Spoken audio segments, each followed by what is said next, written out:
ammaano aku hiranayse calankaad waa hibo maanta oo ay bishu tahay 19 bisha January 2020 waxa farxad weyn oo ah inuu caasimadda si rasmi ah uga bilaabmay ololaha kor loogu qaaday bilicda sidoo kalena lagu dhisay wadooyinka dhowrta caasimadda alxamdulillah ololahan uu sii socon doonaa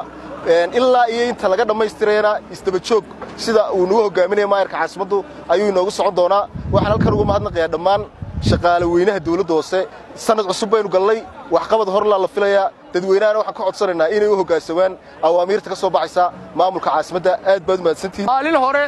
YouTube-da aad ka eegi doontaan waxaan u hargeysa caloosha ka bugtaa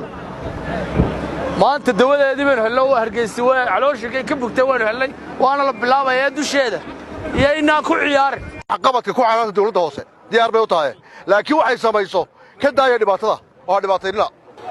waxaan leeyahay wixii la sameeyo hal wada ilaashado waxa weeyaan haday debdemis noqoto hadduu ambulance noqdo saaka wadada waa la mari karaa dhammaan waxaan aad iyo aad ugu mahadnaqaynaa dadkii nagala qayb qaatay